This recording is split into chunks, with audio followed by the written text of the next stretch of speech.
I'd like to thank you for joining us today at this rather exciting event. I am Stephanie Ordaleva, the founding president and executive director of Women Enabled International. And we are a not-for-profit organization that works globally at the intersection of women's rights and disability rights. So this is obviously involves issues of great concern to us in our advocacy work. One of the first things I'd like to ask everyone is that if you have cell phones, to please silence them, and so we can proceed with our program clearly.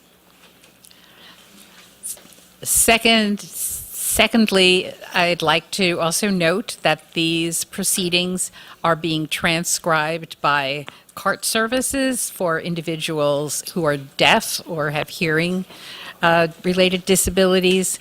And we also have a sign language interpreter. So if someone needs to or would prefer to listen through the sign language interpreter, please, I hope the sign language interpreter will identify themselves so that people can move closer as they need for their own appreciation of the event. So we're very exciting to be launching these guidelines to commemorate two extremely important days in international human rights work. Both the day for the elimination of gender-based violence and also, delightfully coincidentally, on Monday, the International Day on the Rights of Persons with Disabilities. So it's really important to be doing this event on that commemoration of both of these days. So these guidelines, which were drafted in collaboration between Women Enabled International and, of course, our delightful partners, the UN Population Fund, provide guidance on ensuring that sexual and reproductive health and rights and gender-based violence services are done in an inclusive manner that is both gender sensitive but also adheres to a human rights-based approach to the provision of these guidelines. And this is, of course, focusing on women and young people with disabilities as part of the overall We Decide program that's been developed by the UN Population Fund. We do have copies of the guidelines here for those of you, and those are in English, but we will soon be launching the guidelines on the UNFPA and the Women Enabled websites, where in the near future they will be available in other languages as well as accessible versions as well. So you'll be able to share this resource very widely. I must thank the UN Population Fund, especially the colleagues with whom we have been working with so closely, Lila and Luis, and also a special thanks to the government of Spain for its funding of this important project, and also to express our appreciation to Ecuador and the United Kingdom for their commitment to advancing the rights of women and young people with disabilities. And of course, as I said at the beginning, I really want to thank everyone who has taken the time to attend our event today.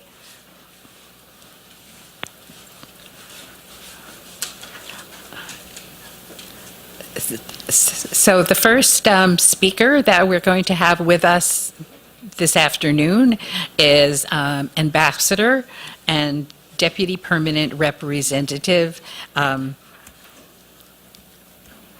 Maria Basils from the Government of Spain. Ambassador? Thank you very much. Thank you very much, Stephanie. I've been told I have interpretation into Spanish. So I'm going to go ahead and do my words in Spanish. Quisiera empezar dando las gracias al Fondo de Naciones Unidas para la Población por organizar este evento, a Annika Knudson, directora del Departamento de Salud y Sexual y Reproductiva, por acompañarnos en esta presentación, a Stephanie, por supuesto, también, a mis colegas de Ecuador y de Reino Unido, Jonathan y Elena, y a los representantes de la sociedad civil por estar también aquí y contribuir decisivamente a este trabajo. Hace ya unos años, la cooperación española y otros socios decidieron apoyar al Fondo de Naciones Unidas para la Población en su programa global We Decide, dedicado a las mujeres y a los jóvenes con discapacidades con varios fines. ¿Qué fines eran estos? Primero, recopilar datos sobre las situaciones de los jóvenes con discapacidad. Segundo, crear una plataforma de intercambio de ideas para la promoción de los derechos de las personas con discapacidad, su inclusión social y la igualdad de oportunidades. Tercero, empoderar a los jóvenes con discapacidad. Cuarto, eliminar la violencia física y sexual que sufren los jóvenes con discapacidad. Quinto, desarrollar estándares para responder a lo anterior y garantizar el acceso a la salud y a los derechos sexuales y reproductivos.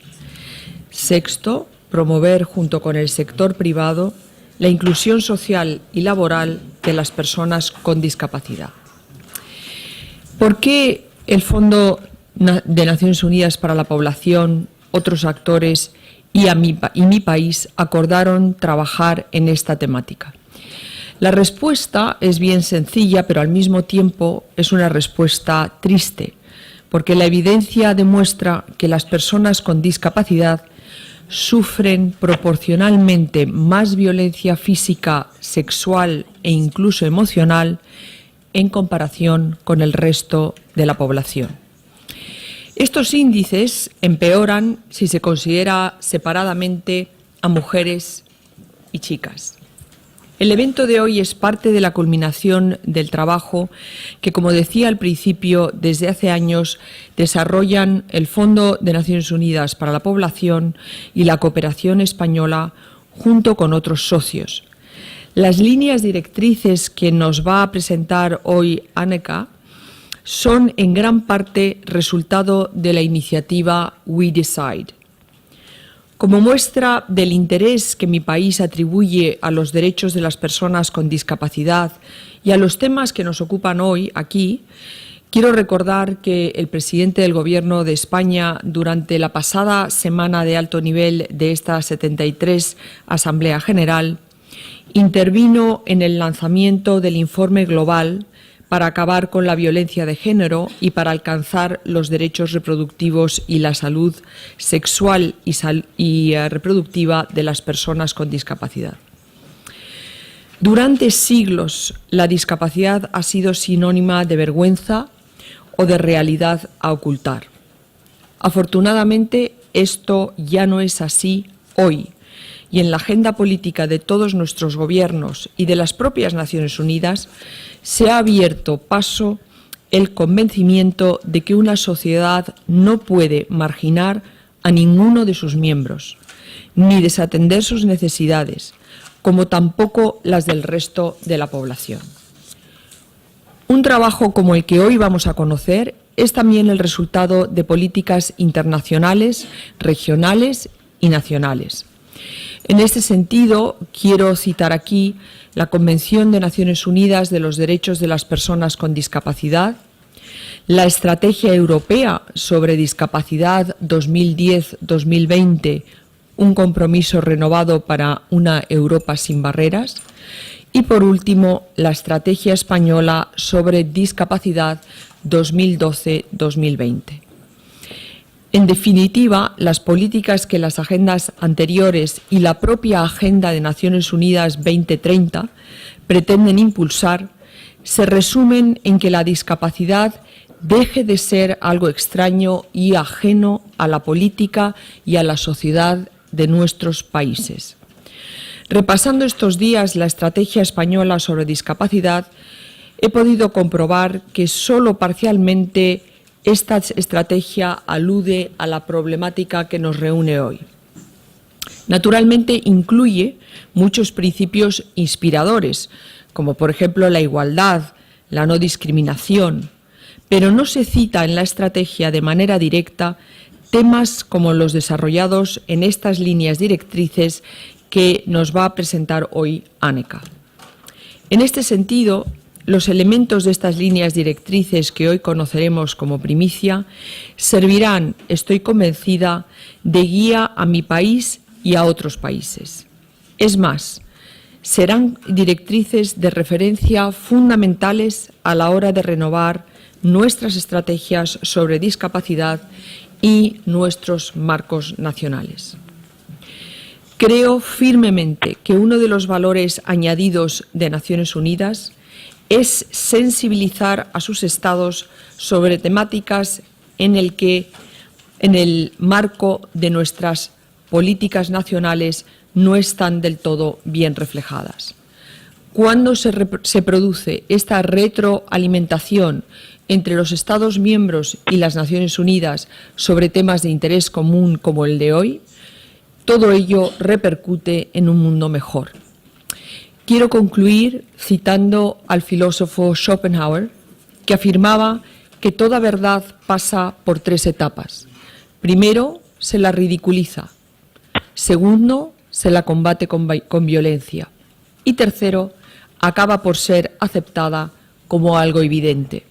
Estoy segura de que las líneas directrices que nos va a presentar el Fondo de Naciones Unidas para la Población hoy contribuirán a que en un futuro próximo los derechos de las personas con discapacidad sean aceptados como algo evidente que nadie cuestione. Muchas gracias.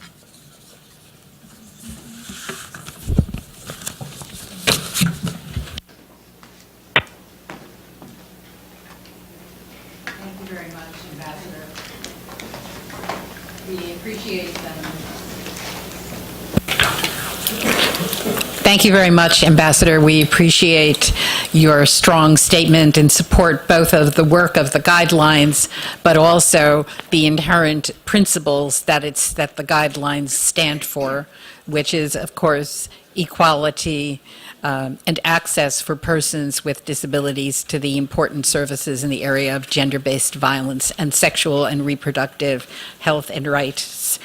And now to formally present the guidelines to you, I am pleased to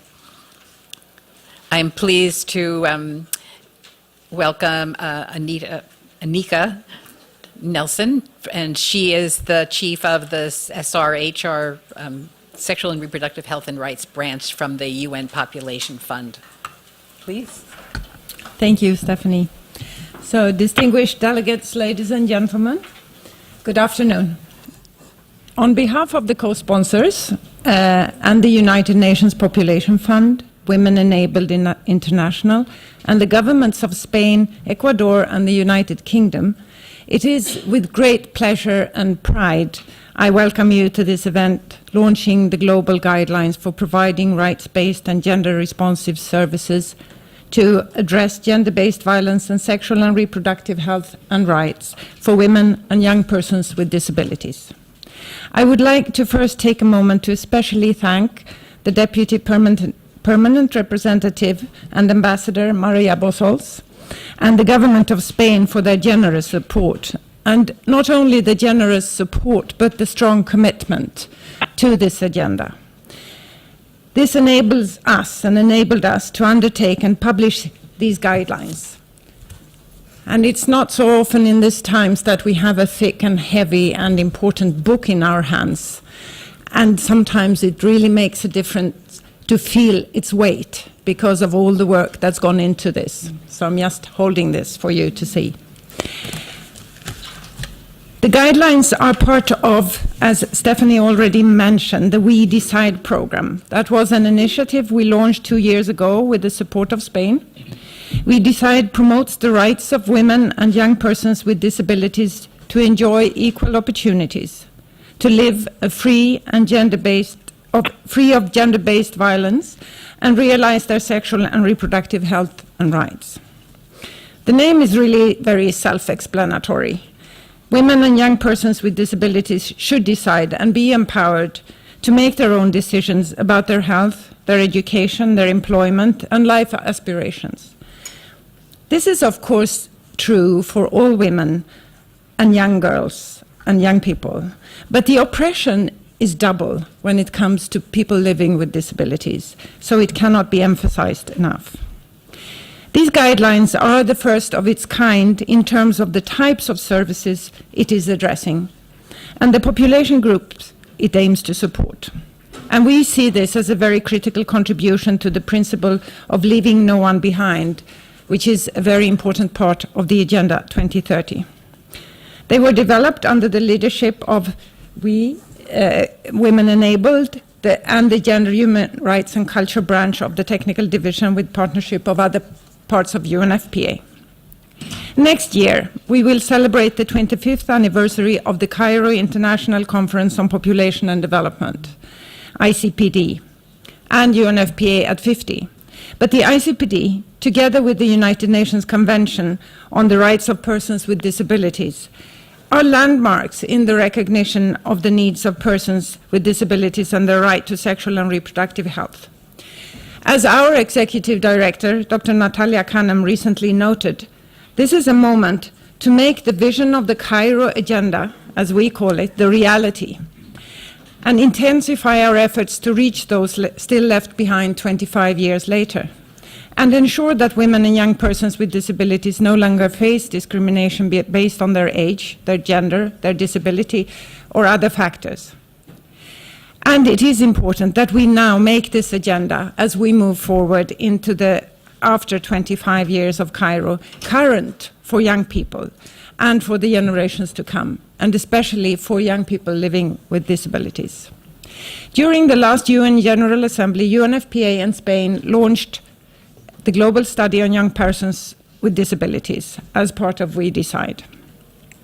And let me just reiterate some of the stark realities of young people living with disabilities. We know that young persons with disabilities under 18 are almost 4 times more likely than their peers without disabilities to be victims of abuse and violence, and young persons with intellectual disabilities, especially girls, are at greatest risk. Adolescent girls and young women living with disabilities continually face coerced or forced sterilizations, abortions, and denial or forced use of contraception. Young persons with disabilities are also systematically left out of consideration for SRH services and comprehensive sexuality education. This has to end. Ladies and gentlemen, these guidelines provide concrete know-how for actualizing universal human rights and universal health coverage, which means rights and health care for all without discrimination. This is the next logical step for us following the launch of the global study, as it is meant to aid in implementing many of the recommendations the study proposed. While you will hear more about the guidelines from other speakers later here today, I just wanted to point out a few areas and topics that they cover. These guidelines are premised on the human rights-based approach and standard to health of ensuring client acceptability, accessibility, availability, and access to quality service, or as we know it, the AAAQ framework. The guidelines also take into consideration the lived realities of women and girls with disabilities, and therefore all consideration and recommendations aim to be gender responsive. Let me just emphasize the need for addressing the issues of quality. Globally And in many especially in many low and middle income countries, the lack of quality is really an issue that needs to be addressed urgently. I just saw a study from Margaret Crook in The Lancet revealing that more people die from poor healthcare in facilities than people not seeking care.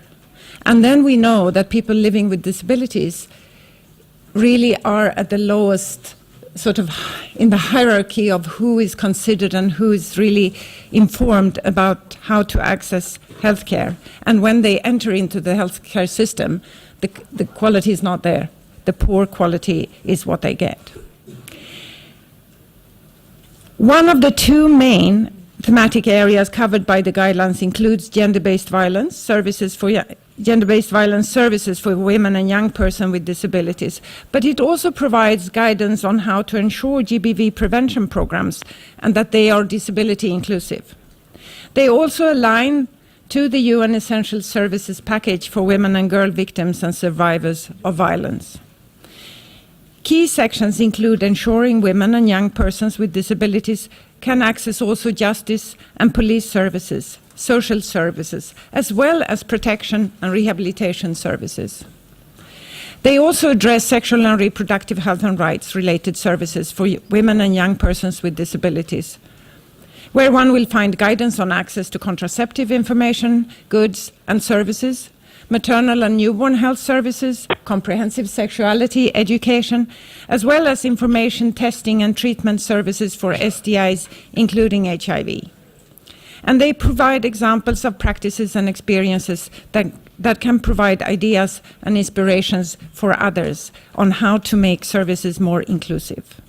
And these are not the least important in these times of political pushback on SRHR generally.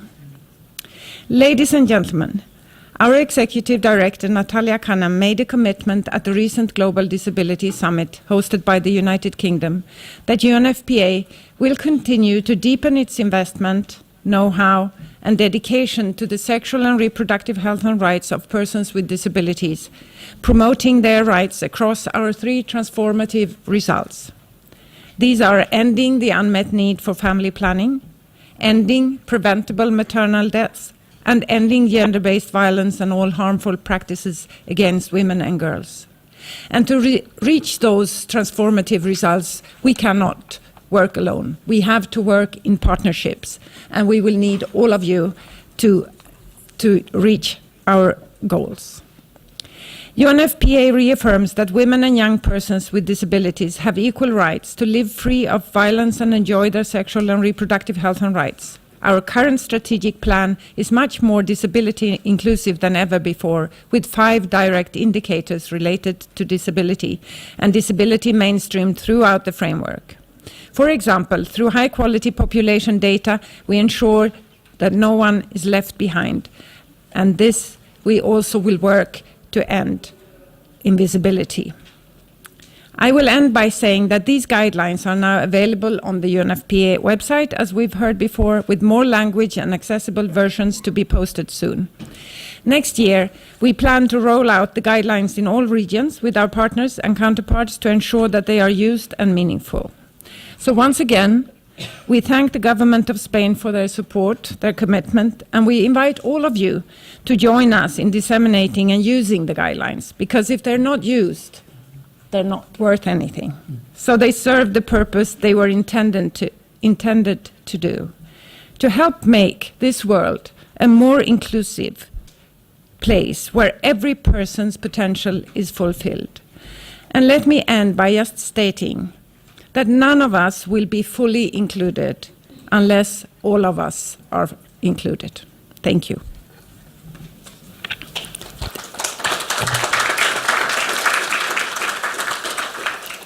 Thank you so much. That was such a powerful note to end on, and really mirroring the theme of the Convention on the Rights of Persons with Disabilities, of nothing about us without us, a tenet to which we strongly adhere. So I would both like to thank the ambassador and the project chief as well for your very, very important remarks.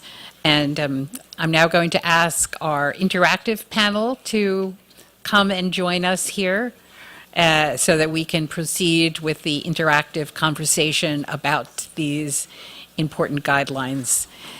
You can see by how this hard copy is organized with different tabs for the different sections is that it's really meant to be used in the field by service providers. Many of the projects that Women Enabled International has been involved in are very much focusing on articulating human rights law and policy, but these guidelines are indeed practical, and they're a guideline to be implemented and used every day by service providers. So we hope the copies will become worn and tattered as the use proceeds with the guidelines.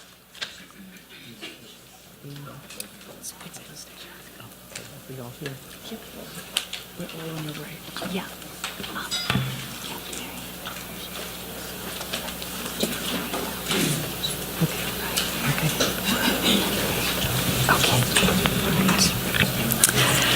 Okay, well, now we're going to begin our exciting interactive conversation, and I really want to thank my three exciting panelists for joining us. I think we're going to start here. So Anastasia Holoboff is a legal advisor with Women Enabled International. Beyond that, though, she has undertaken an amazing amount of work to make these guidelines become a reality. So in addition to, of course, thanking UNFPA and the government of Spain and all of our other partners, we all should give a strong salute and thank you to Anastasia for her tireless work. And Anastasia works with us as an international human rights lawyer and also works extensively on bringing together women and girls with disabilities in coalitions. So Anastasia, so what to you makes these guidelines unique, both in terms of the populations that they include, the areas that they address, but also how they were initially developed? Great. Thank you for that, Stephanie, and thank you for the very kind introduction. And I'll just say thank you to the government of Spain and UNFPA for the opportunity to work on these, what I hope are very useful and important guidelines.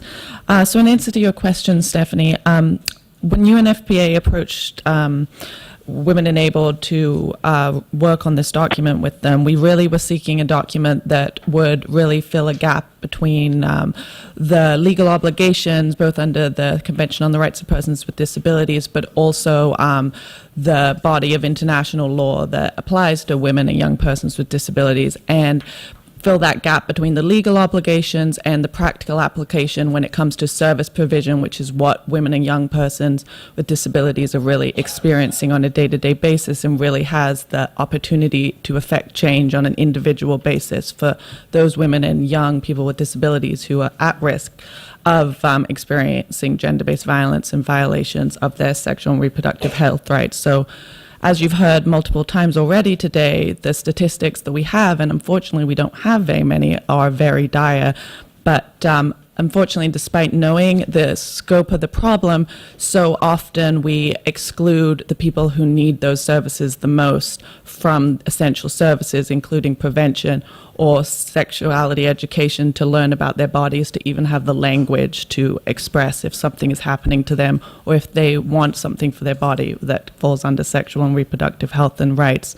So with these guidelines, we were really seeking to bring together the really excellent guidelines that have been produced by service providers around the world and UN agencies that apply to all women and young people with disabilities, and those that are specific to women with disabilities. So, for example, we reference many of the guidelines that Women's Refugee Commission has produced, and what we wanted to do through these guidelines was bring together those good practices from around the world that apply to both women with disabilities and without, and young persons with and without disabilities, and put them together so that there's a resource that people can refer to that has all those good practices in one. And we really did this by beginning with an extensive global research search of what was out there already, and so that we were pulling on good practices from really around the world. And then we consulted with experts, both in an in-person meeting and through multiple online consultations with over 16 expert service providers from around the world, ranging from the Moroccan Disability Council to Repro Latina from Brazil, and really gaining the expertise that has been developed from experts around the world that we could insert in these guidelines. And from there, we got a lot further details about where to look for good practices that were already out there. And so, as a result, we were able to develop these guidelines that really seek to offer practical guidance on how to address the barriers that many women and young persons with disabilities are facing when they are trying to access gender-based violence services or sexual and reproductive health services on an equal basis with others, and provide in one document a collection of good practices from around the world and in various settings, from low to high resource settings to humanitarian settings, and something that providers can utilize to improve their services and ensure that women and young persons with disabilities are not left behind when it comes to the provision of these essential services. Thank you. Thank you. I guess this keeps turning off. Thank you very much, Anastasia. I'd next like to turn to our speaker, Maria Angel from Mexico. She is the founder of the Mexican Women with Disabilities movement and really uses pop culture and media to bring powerful attention to issues confronting women and girls with disabilities in her community. So my first question for you, can you tell us a little bit about some specific sexual and reproductive health and rights and gender-based violence services that present barriers to young women and girls with disabilities in your experience and through your work? Thank you, Stephanie. I'm thinking about three at the moment, real short. The first one is that women and persons with disabilities were not often seen as top of mind. And we need to help reduce intersectional discrimination due to no gender perspective, at least in Mexico. That's what I see. There is no gender perspective when we create these programs and strategies. So this obviously then leads to having no data, not the correct or the specific data that we need, and we end up becoming basically invisible. And this leads also to left out systematically of health and education access. So I think because we're not on top of mind, that's what happens. And the second, I do think it's juridical capacity by law cannot be really assured.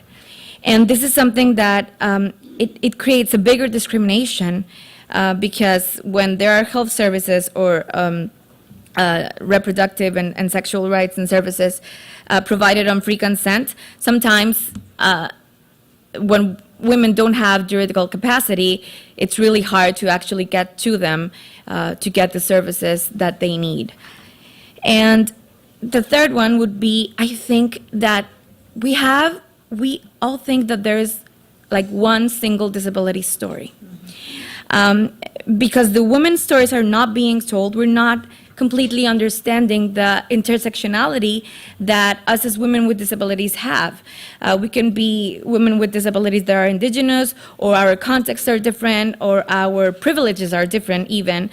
And because we don't have women telling their own stories, it's really hard for the service providers in the end and the people who make decisions to actually get to understand that there is like this big diversity and variety of women and young person with disabilities that need to be addressed sometimes differently and sometimes in a bigger, broader perspective. So I think that embraces the nothing about us without us. Governments and decision makers and policymakers also don't take us into account. So I think that's a big barrier, because in the end, they don't end up, and we as a community don't end up understanding what is the exact needs that women and young persons need, and particularly when it comes to gender-based violence and sexual and health reproductive rights. Thank you. Thank you so much for bringing out those three particular areas. And it's just so astounding to me how healthcare providers often don't see people with disabilities as people who belong somewhere else, and that's just not the case. All services must be available to all women and young people, regardless of whether they have a disability or not. So Boram Lee is from the Women's Refugee Commission, and so she works in an extremely difficult and complex context. So can you give us some of the primary barriers that confront you as a service provider, or you're working with service providers in humanitarian settings for women and young people with disabilities in the areas of sexual and reproductive health and rights? Sure. Thank you so much, Stephanie, for the opportunity to join this panel to speak from the humanitarian perspective. Just wanted to say thank you also to UNFPA as well as Women Enabled, who we have had the pleasure of working with quite closely in the past. Just a short note about the Women's Refugee Commission. We work to improve the lives and protect the rights of women, children, and youth, including with disabilities, who have been displaced by conflict and crisis.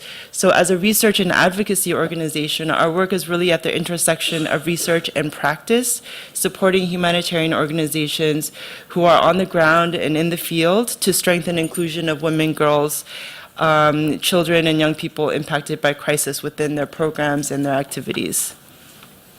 So to answer your question, in our consultation with displaced women and young persons with disabilities and their caregivers, we see barriers related to attitudes, that is stigma and discrimination by family members, service providers, and the wider community as being the single most frequently mentioned barrier to accessing services faced by survivors with disabilities.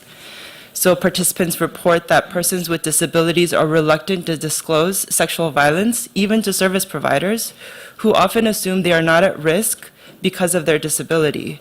It's assumed that persons with intellectual disabilities do not understand what has happened to them, or that they may not be listened or believed, which in turn reduces their access to services, obviously. Similarly, women and girls with disabilities who become pregnant are discriminated against by providers and caregivers and prevented from exercising their full sexual and reproductive health rights with regards to family planning methods.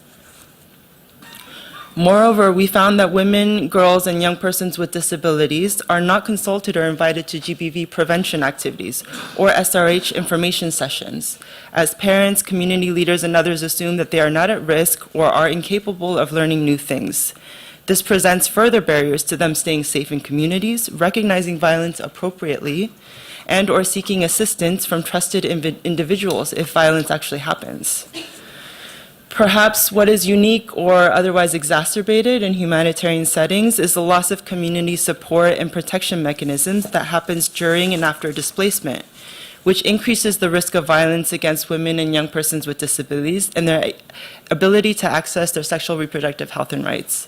The separation of families and neighbors and the weakening or rupture of traditional community support structures is particularly relevant in relatively new displacement contexts, such as in Jordan, where individuals and families have not yet established relationships and trust with others in the community or rebuilt their support systems. Participants in these settings described high levels of violence in the community and, as found in the global study, expressed fear that persons with disabilities would be targeted when outside the home, with families and caregivers resorting to negative coping strategies such as locking, in adolescent girls with disabilities or young persons with intellectual disabilities in their homes. Similarly, in urban settings in Burundi, parents reported isolated examples where they have had to rely on less familiar community members to assist with caregiving, only to discover later on that abuse has occurred. So just to mention one of the examples.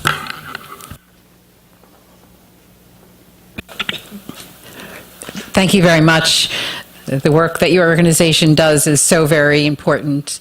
And I'd like to just give a special shout out to Emma Pierce, who had worked with the Women's Refugee Commission for many, many years, and also had consulted with us on these guidelines. And we wish her much happiness in her new endeavors. So, Anastasia, can you tell us, from the work of the guidelines, what came out as some of the primary barriers to accessing the sexual and reproductive health and gender-based violence services that are of the the AAAQ criteria?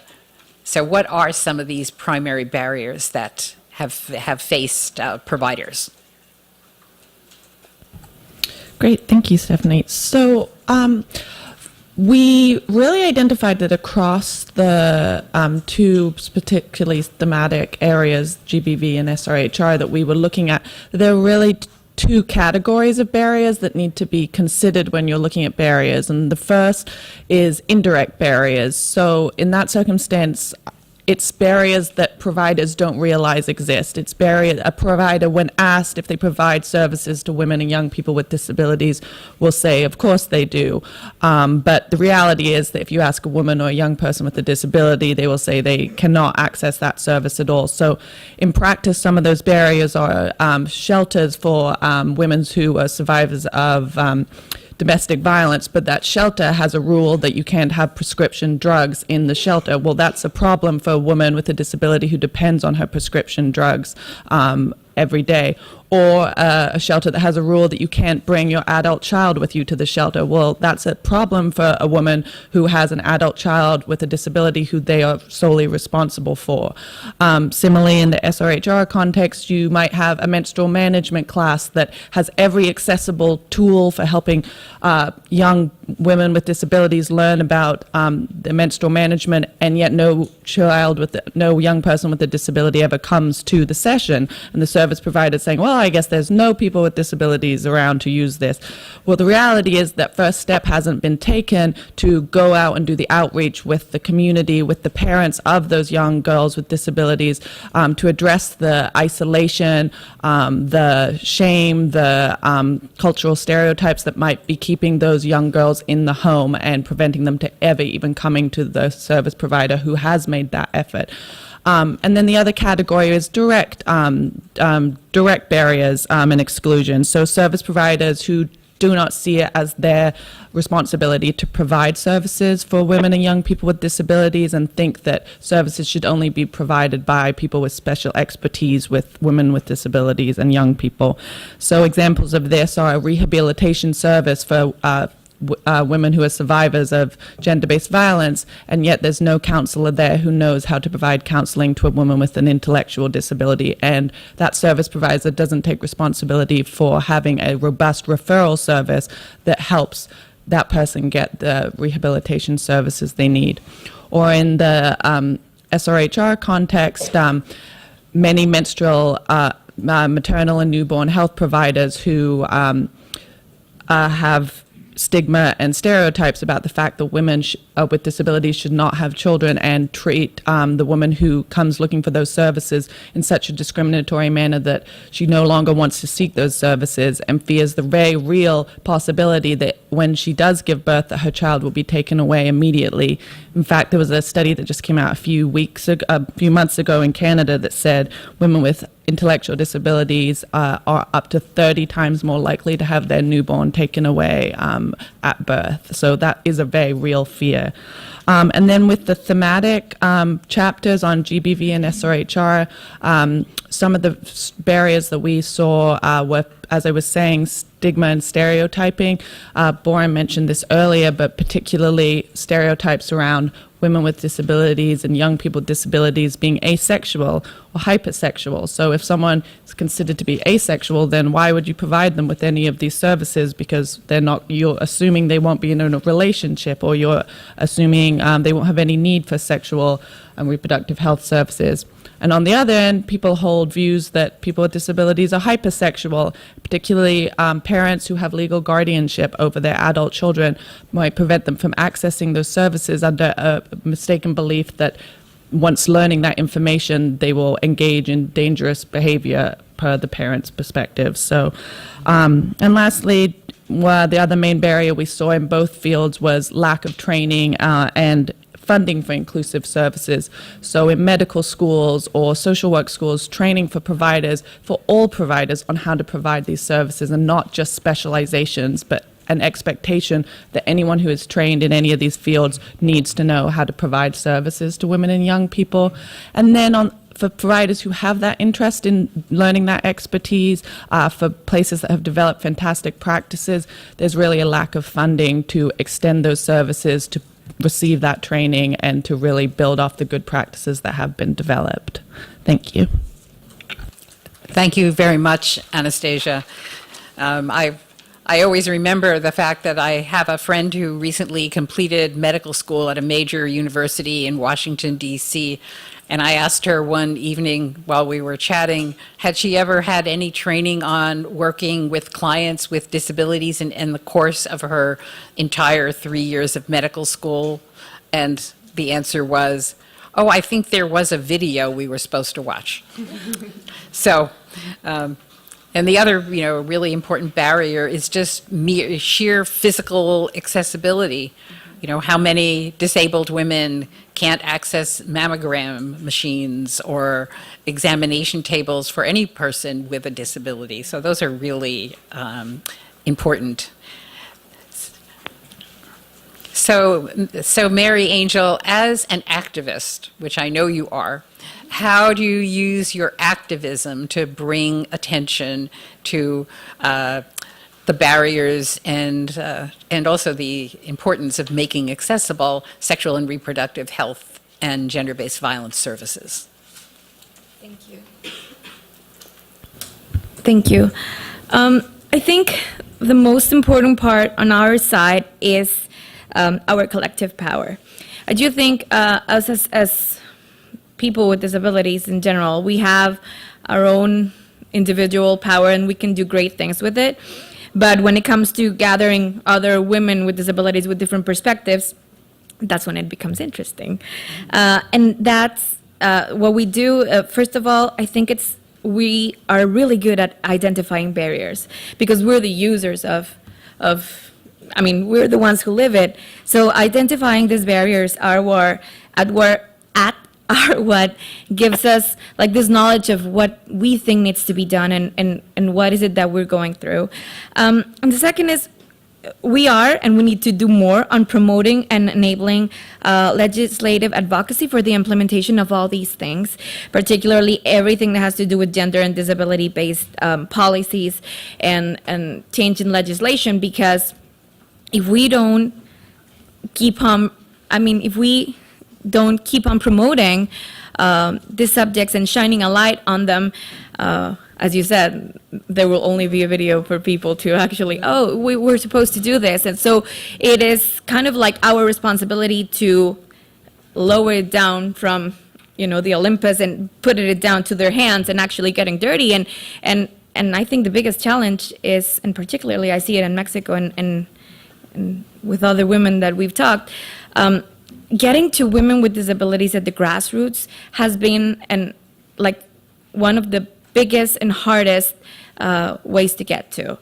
Us, when we were creating this network of women with disabilities, most of us had, studied college. So we're not the average. So we needed to keep on promoting and enabling this legislative and also these policies, because in the end, it's going to be even harder to get to these women in the grassroots. And also we need to be monitoring. We need to be behind people and seeing if this public policy and program and development works. These guidelines are like, these are gold.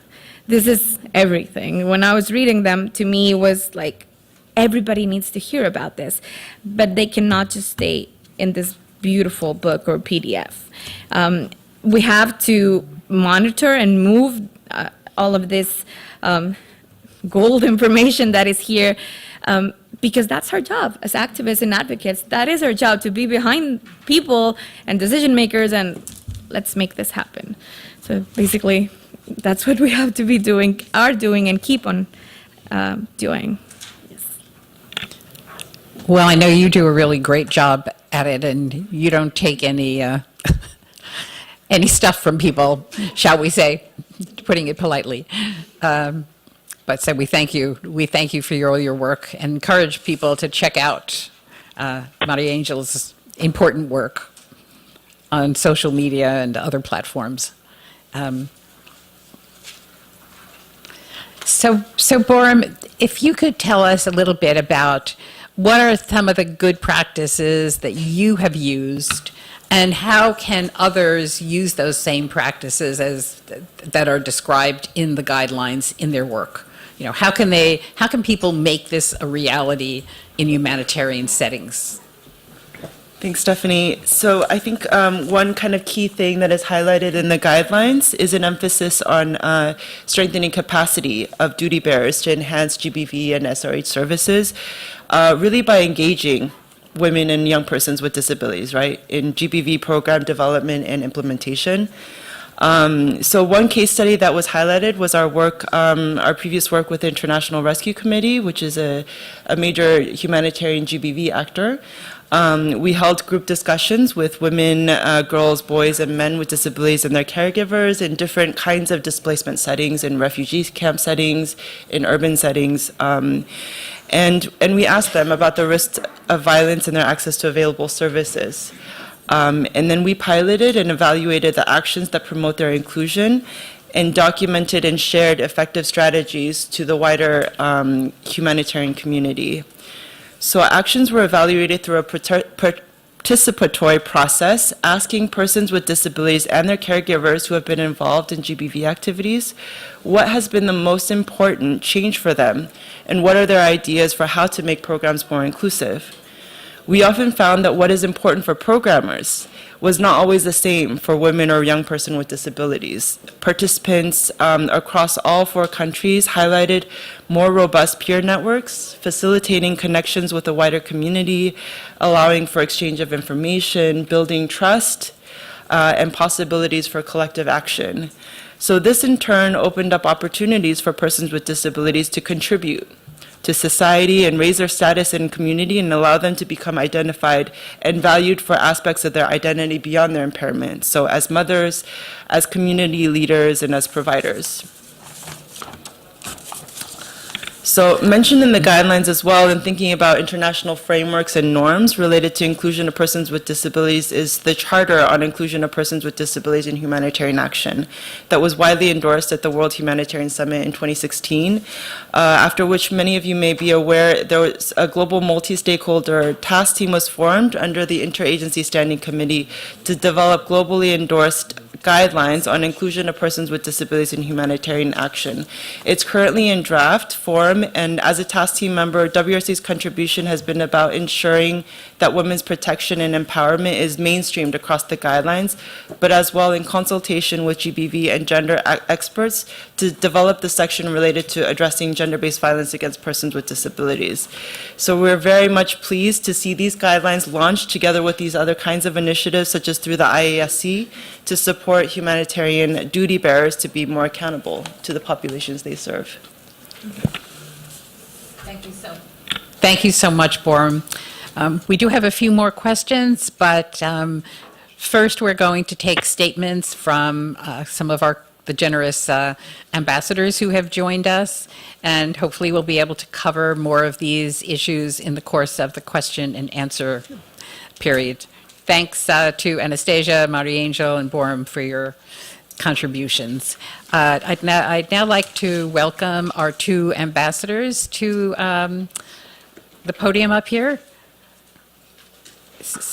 So, Ambassador and Deputy Permanent Representative Jonathan Allen from the UK, would you please join us and let us hear your welcoming remarks or your closing remarks?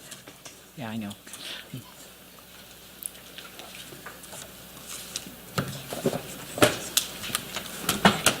How'd you do, Jonathan? Oh, hello. Nice to meet you. Good to meet you too.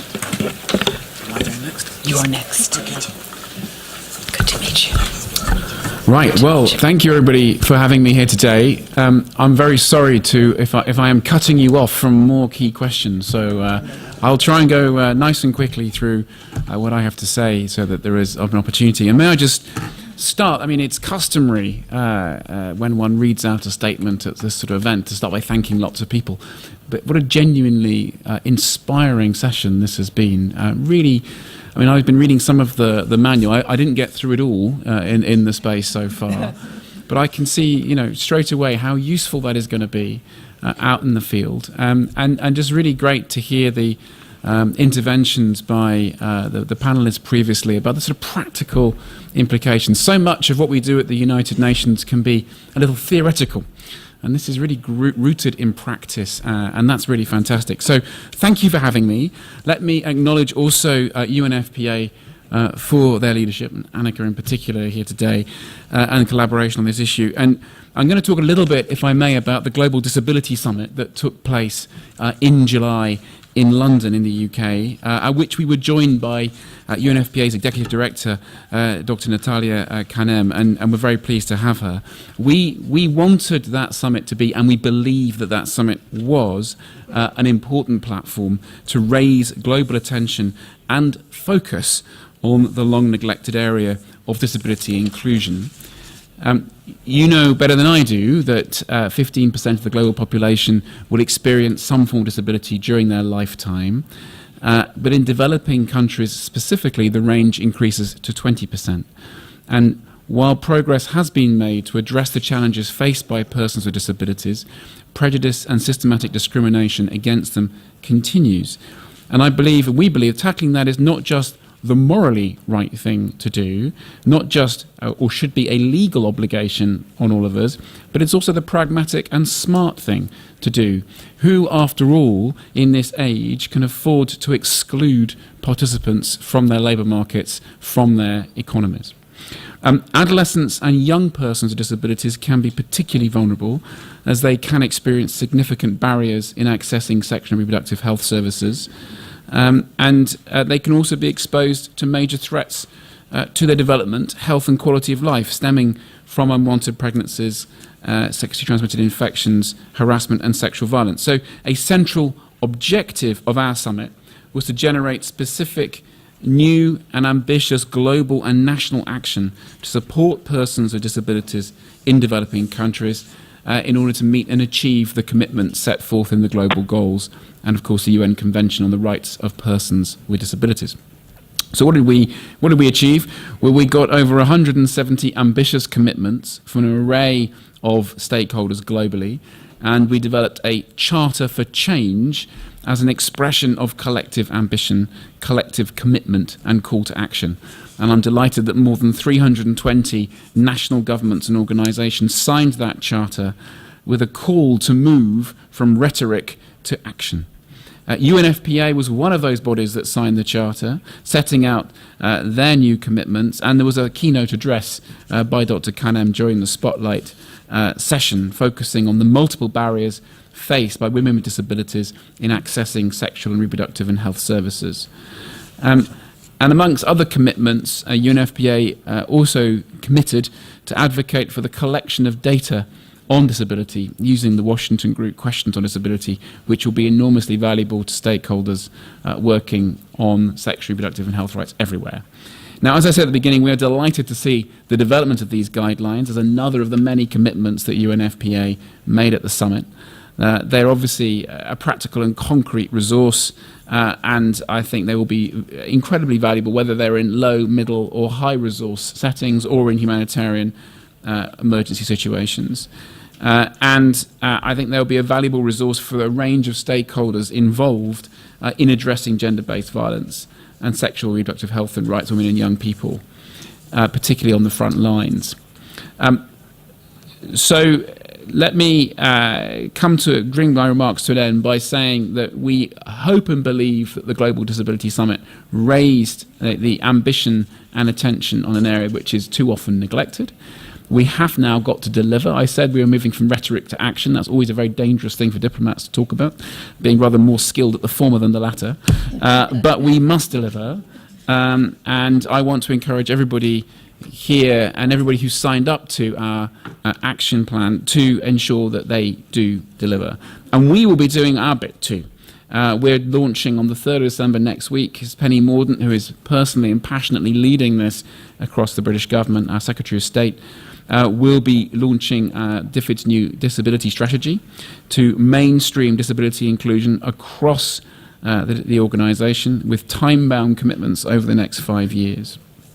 I want to say one last point, which was I was very pleased to see in my short, brief reading of the handbook that this involved wisdom from a number of different quarters. This was not just one organisation, this was many.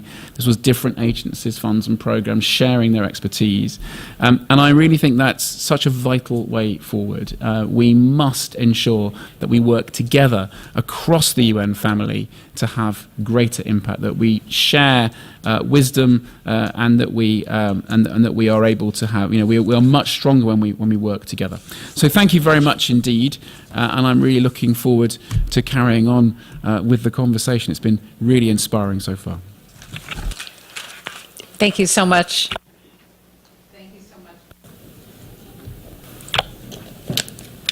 This microphone is not my friend. Anyway, well, thank you very much, Jonathan. And I think Women Enabled International would be very interested in seeing and signing on to the Charter for Change, because change and coalition is what we're all about. So thank you for that work and for working together with many others to develop that charter.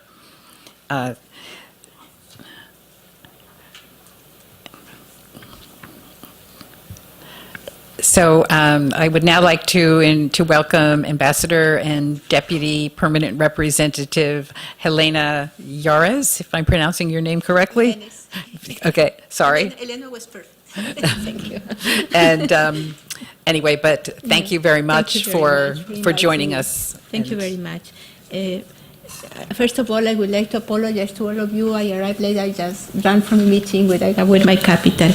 Distinguidos panelistas, estimada moderadora, señoras y señores, quiero decir que para el Ecuador es muy importante estar presente aquí, porque tenemos el privilegio de copatrocinar estas directrices que están destinadas a proporcionar servicios basados en los derechos sensibles al género, que abordan la violencia de género y la salud y los derechos sexuales y reproductivos de mujeres y jóvenes con discapacidades. Van a proporcionar medidas concretas para la prestación de estos servicios inclusivos y accesibles y representan un recurso valioso para diseñar, desarrollar, implementar y promover políticas que brinden igualdad y respeto por los derechos de las mujeres y las jóvenes con discapacidad. Te quiero agradecer también a las misiones permanentes del Reino Unido y del Reino de España, así como al Fondo de Población de las Naciones Unidas, a Women Enabled International, al Movimiento de Mujeres con Discapacidades de México y a la Comisión de Refugiados de Mujeres por sumar sus esfuerzos y contribuir a la realización de este panel. Y en ello quiero destacar lo que acaba de decir mi colega y querido amigo Jonathan. Es importante que es el esfuerzo común de la sociedad civil desde distintos aspectos. De esa manera recoge un enfoque absolutamente pragmático y necesario. Para el Ecuador, la corresponsabilidad de todos los actores de la sociedad es por ello importante en la protección de los derechos humanos y es fundamental. Esta es una convicción del presidente Lenín Moreno Garcés, que como ustedes conocen es una persona en silla de ruedas y quien para nosotros fue un honor que estuviera presente en la cumbre de Londres en el verano. Quiero mencionar brevemente un poco la legislación de mi país en esta materia, y creo que es una de las constituciones más avanzadas del mundo. La Constitución del Ecuador reconoce a las personas con discapacidad como sujetos de derechos en igualdad de condiciones y reciben atención prioritaria, específica y especializada. Mi país ha posicionado los derechos de las personas con discapacidad, incluidos los derechos sexuales y reproductivos, y una vida libre de violencia en instrumentos legales normativos y de planificación. Entre ellos tenemos la Ley Orgánica de Discapacidades, el Código de la Niñez y la Adolescencia, el Código Orgánico de la Salud, la Ley Orgánica Integral para prevenir y erradicar la violencia contra las mujeres, que es de reciente creación, el Plan Nacional de Desarrollo Toda una Vida y el Plan Nacional de Salud Sexual y Salud Reproductiva para el Sistema Nacional de Salud. Todos estos instrumentos, además, alineados con la Agenda 2030 de Desarrollo Sostenible.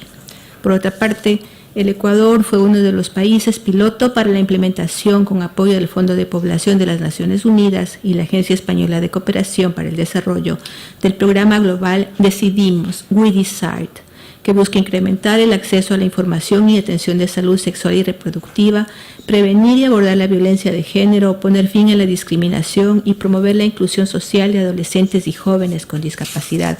Este programa comprendió un proyecto intersectorial entre el Ministerio de Salud Pública, el Consejo Nacional de Igualdad de Discapacidades y el Consejo Nacional para la Igualdad de Género. Como resultado de esta iniciativa, en el Ecuador se han concretado varias acciones que incluyen la implementación del Plan Nacional de Salud Sexual y Reproductiva dentro del Sistema Nacional de Salud, lo que a la vez tiene un eje estratégico para personas con discapacidad. Se han llevado a cabo investigaciones sobre embarazo adolescente, violencia sexual, discapacidades y sistemas de cuidado. Se ha realizado un mapeo de organizaciones juveniles a nivel nacional que se enfocan en adolescentes y jóvenes con discapacidades. Se ha elaborado un manual de atención integral en salud sexual y reproductiva para personas con discapacidad destinado a personal de salud.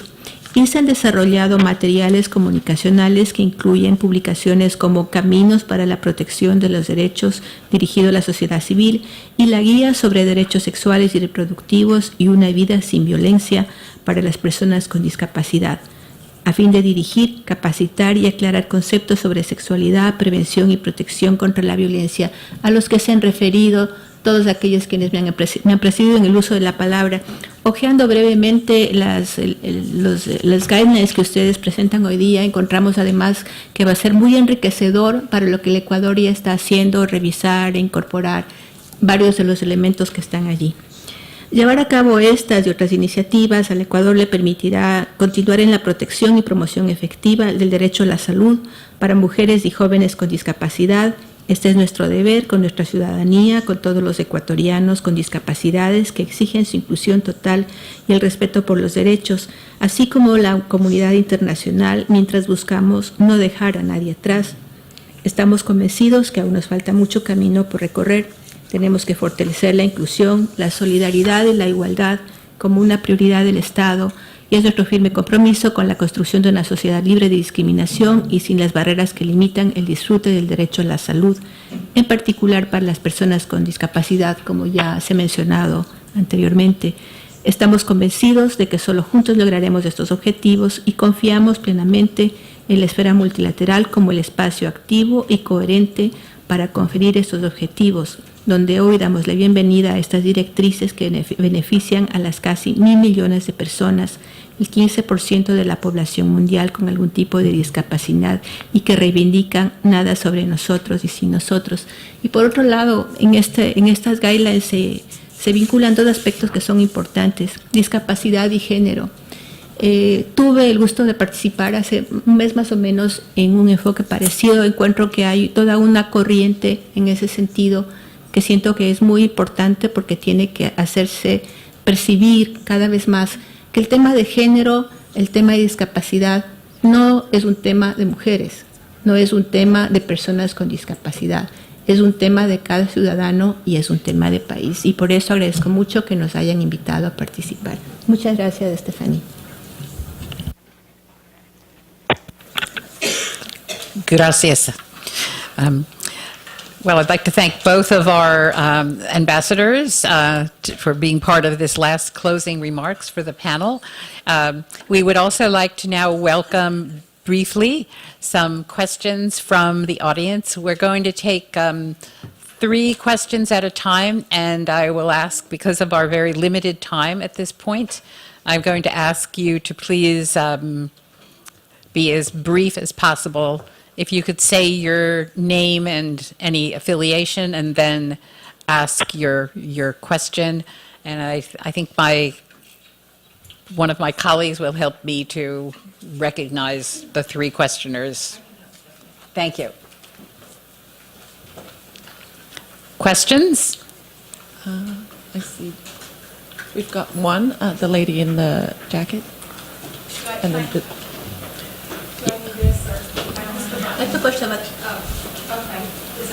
I don't know. Okay, is it okay? I'm Sharon Devanport with the Autistic Women and Non-Binary Network, and I'm wondering about within the guidelines if there's anything specific to autism. Stephanie, we have another question. Did you want to take that? Yeah, let's take a couple. The gentleman at the end. Good afternoon, everyone. My name is Iris Hannon. I'm a human rights activist and also ambassador for Geography World and Goodwill Ambassador. I travel to many countries in the world and try to assist those in need, especially those who have a disability. As we all know, there are about 1 billion people with a disability, and about 300 million of them young people and women. But the thing is, we see there are many programs for people with disability, but we believe there is not a fair share, because when we see countries like Haiti, there's many programs that never reach to the people. Before the 2010 earthquake, we had about 900,000 people with disability, and after 2010 earthquake that killed more than 300,000 people, now we have more than 1 million people with disability, and then most of them are women. Sometimes they stay home because there is no education. They've been abused sexually, and then they are being discriminated. So how can we reach out to these people? How can we reach out to those handicapped in Haiti and those people with disability in Africa with all this program that we have? This is my question. Do we have another question, a third question, and then we can get some responses? Okay. Thank you. Okay. Okay, great. Thank you. Hi, my name is Mana Hashimoto. I'm founder of Dance Without Sight. I teach dance to blind communities, and I also perform internationally, nationally to advocate the blind communities. So one of our I think that one of the important elements in this guideline is for individuals to be able to learn and recognize their rights and the informations. And as a blind community, it's kind of difficult to get in touch with the all the information which is available. We need like audio descriptions. We need maybe some of them are using their brailles, and also certain accessibilities with the computers. My question is that if you could kindly share your tactics or the plan for blind communities to spread those important existence of this guideline, I'll be appreciated. Thank you.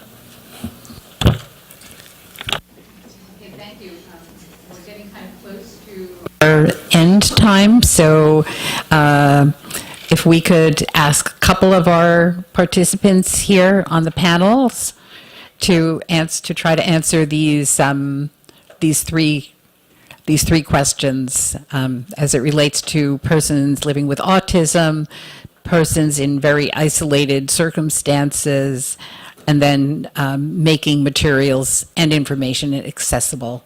Who amongst us all here would like to try to answer?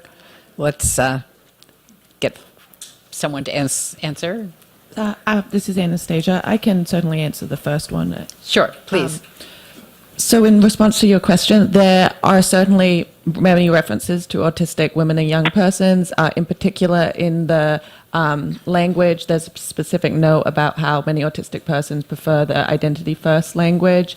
There is also a section of the guidelines that addresses reasonable accommodations that might be required or desired by people from different disability communities, and autistic people are in that section as well.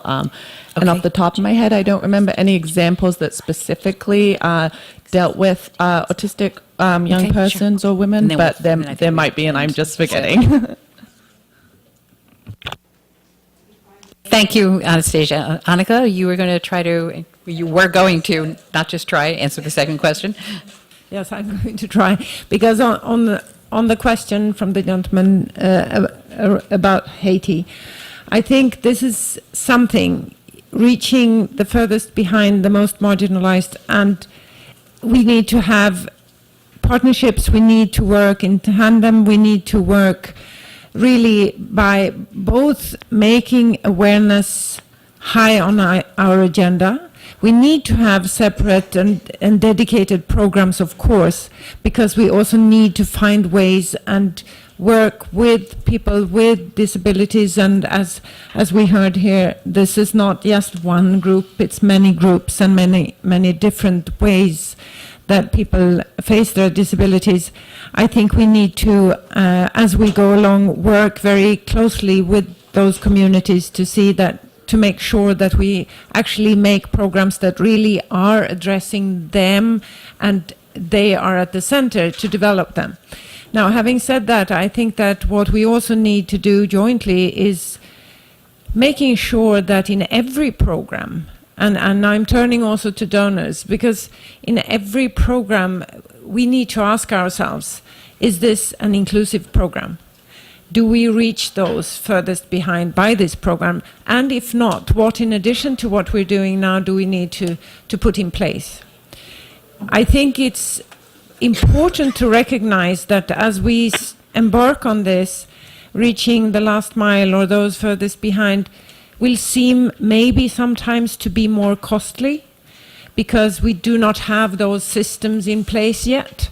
But I don't think that we should, talk about costs in that sense. I think this is really needed for the whole system to be, inclusive and to work the way we intend it to work and to reach the SDGs. No other way can we do this.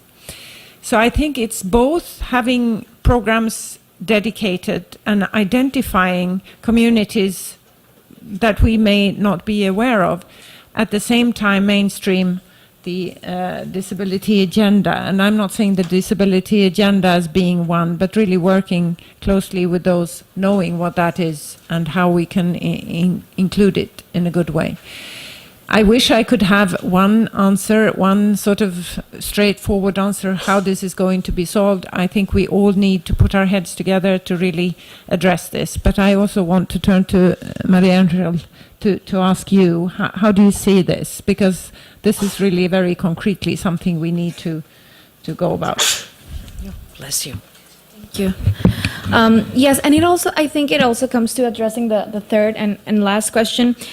These guidelines, there are like this amazing product that as I said, they're gold and they have all the information that we need, but we need to make them accessible and we need to make like junior products of it. We need to make them loud. We need people to get to know them, even in using disruptive communications or anything that comes to our minds, to actually making people having them in their hands. And getting to understand them and know what the rights are, what is suggested here, and that I think it resumes to everybody having the opportunity to have them. If it's for the blind community, how can we make sure that this product actually gets to the whole blind community, people with autism, or I don't know, like different, like it could be different, like for millennials and service providers, like people need to get to know to this. And I think it is our responsibility as activists and civil society to work together with the organizations that created this, with Women Enable and UNFPA, and working together to actually get to talk about what is it that people are needing, how we can get to them, and how can we get this information that is power to our hands, and actually making them work and actually monitor for them to be happening. But yeah. Stephanie, can I add one thing? Of It's Annika. course. Absolutely. Just to give a concrete example, we are currently in the lead at UNFPA to develop the out-of-school guidelines for comprehensive sexuality education. Now, embarking on that, and these are not new guidelines. There are guidelines, UN guidelines for comprehensive sexuality education, so it's more about the how. When we started that work and did the desk review, what was very apparent to us was that the whole community of different types of people living with disabilities were really the ones that were not reached through the school, because they're left out of school. So this is just one example of how we get to know, and then we need to put all our efforts to make that accessible for them. So this will be a big part of what the next phase of the comprehensive sexuality education, and that is one big platform for providing SRHR to young people living with disabilities, is that we reach them with that information. Thank you. That is such an important comment, because so many young people with disabilities don't have access to education. So we can't be really just relying on, print materials or something. We need to create and develop comprehensive sexuality education materials that are not the traditional type that we might use in a school setting. So I commend you on that work, and let us know how we can help on that. I think Leela from UNFPA wanted to just say a brief remark about the accessible formats that will be available. Thanks, Stephanie. Actually, Anastasia is going to take that point. Yeah, Oh, we okay. conferred. Yeah, thanks.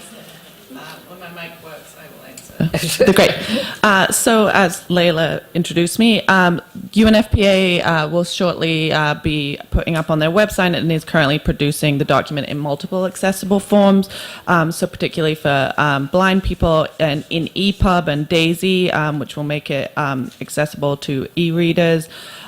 It's also being produced in Easy Read, not the entire 200-page document, but rather a smaller document that was written that really helps people with intellectual disabilities know their rights and expectations for how providers should treat them and give them access when they seek services. So that's forthcoming. And UNFPA is also exploring audio version. And in fact, UNFPA is currently working to ensure that all of their publications are accessible in all the different formats. So that's something we can really look forward to. And I just wanted to, since I have the mic, one last point to follow on my answer to Sharon's question, which is, there are so many different types of disabilities. Every person is different. And so, we didn't focus on individual disabilities, but I hope that when people read this, the first chapter contains a fundamental rule, which is the guiding rule for everything else you read, which is, when in doubt, ask the person with the disability. Mm-hmm. And I hope that that is the basic takeaway, that if you take anything that you take from this, because everybody is different, and that person is the one who's going to know what they need for access. I hope you read this, but not just this. Thank you. Thank you so much, Anastasia, for that good advice. I'd like to, of course, thank everyone who attended, my colleagues at UNFPA, the governments of Spain, Ecuador, and the United Kingdom, the Women Enabled team, and I did mention Anastasia, but I also need to mention Susanna Phillips, our Deputy Director, who also made a major contribution to these guidelines. So Susanna, if you're listening, I did not forget you. But thank you, everybody. Please take the guidelines with you. We have some women-enabled bookmarks and such at the table as well, so please take those. And have a great day, and happy reading.